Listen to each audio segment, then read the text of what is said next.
Breaking news tonight, we just got this heart-stopping video showing the moment that a car runs over a motorcycle rider in Millcreek. Police are telling us the driver did it on purpose, if you can believe it. Jeremy Harris is live tonight at the Salt Lake County Jail. Jeremy, what do you know? Yeah, well, we know the suspect's name is Kenneth Cordova. He was booked here into the Salt Lake County Jail within the last few hours. This crash happened back on March 27th, and tonight we got some surveillance video shared with us by Utahzolanos. They're an Instagram page for Venezuelans here in Utah. We want to warn you, the motorcyclist you are about to see get hit did survive. Now let's go to that video. In it, you can see a black Acura approaches the motorcyclist as he's sitting on his bike and rams him. After that, the driver appears to get out and then punch the victim. Police say he was punched and kicked multiple times. Now, according to arrest documents filed tonight, investigators interviewed Kenneth Cordova today, and he told them that he intentionally ran the man over on the motorcycle because he felt he had to, quote, kill or be killed, and said he believed the motorcyclist that hit was out to kill him. But police say there is no evidence of that. Police also say there is no evidence of the motorcyclist himself having a gun. Now, police have requested that Cordova be held here in the Salt Lake County Jail without bail. They cite a violent criminal history in Nevada as well as in Arizona. According to the Utahzolanos, they say the victim is doing okay. He only had minor injuries and is now recovering. Of course, his motorcycle there was destroyed. And as for the suspect, Cordova, attempted murder is a first-degree felony, so he could definitely spend some time in prison if he is later convicted. On this vote, the yeas are 53, the nays are 47, and this nomination is confirmed. All right. Making headlines, Ketanji Brown Jackson visibly and understandably emotional as she learns that she'll take a seat on the high court. President Biden congratulating her, calling it a big day. That vote sending enthusiasm and excitement through the Black community today.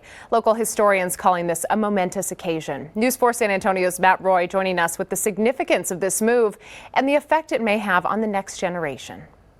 It's historic for our entire nation, not just for African Americans. And this nomination is confirmed. And with 53 yeas, it's official. The Supreme Court will be getting their first black female justice in Ketanji Brown Jackson.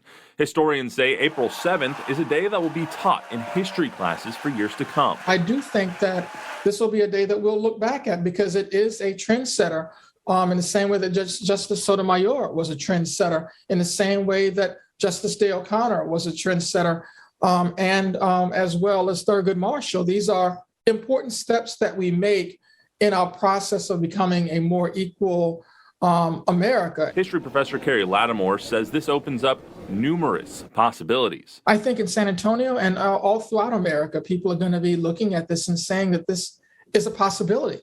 Anytime you break through a barrier, other people will follow through. While others think this will go a long way towards earning more trust into our justice system. Our justice system as a whole, the more it represents us as a community, the more there will be justice. And some, like CEO of Big Brothers and Big Sisters, Denise Barkers, think having Jackson in a high-profile role like that will open doors for the next generation. When young people see people who they identify with doing things that they want to do or that they're thinking about doing, or even that they haven't even thought about doing, that just makes that much more attainable for them.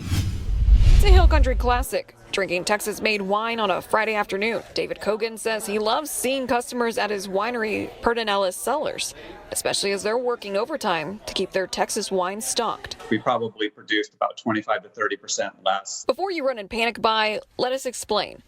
Up in the High Plains area of West Texas, acres of vines have allegedly been impacted by the herbicide dicamba. As Kogan explains, it can spell trouble for West Texas farmers and for people like him who only use Texas-grown grapes for their wines. It's an herbicide that when it drifts in, it really causes most of the growing ends of the vines to just stop growing. It's going to hold back the industry, I think, until we find a solution. About 45 minutes away in Comfort, Dr. Robert Young with Bending Branch Winery is facing a similar issue. He, too, uses only Texas-grown grapes for his wine. The vast majority of all the fruit that's grown in Texas for winemaking is from the High Plains.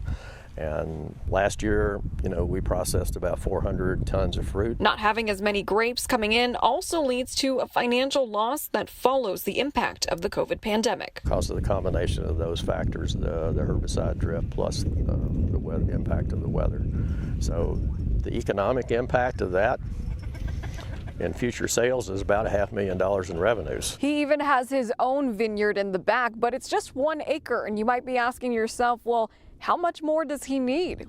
124 more acres worth of grapes to be exact. That's just for one winery. Dicamba is also at the center of a lawsuit right now. Houston-based attorney Adam Dinnell represents 57 growers against Bayer, Monsanto, and BASF. He provided us these photos and says more than 3,000 acres they represent have allegedly been damaged by the weed killer. This is a $13.1 billion industry to the state of Texas, and you're looking at hundreds of millions of dollars in damage to these vineyards. We reached out to both Bayer and BASF. Bayer says in part they have great sympathy for any grower who suffers a crop loss, but there are many possible reasons why it might occur. BASF says in part, BASF has had the opportunity to review these claims and the alleged damage and strongly disagrees with the allegations.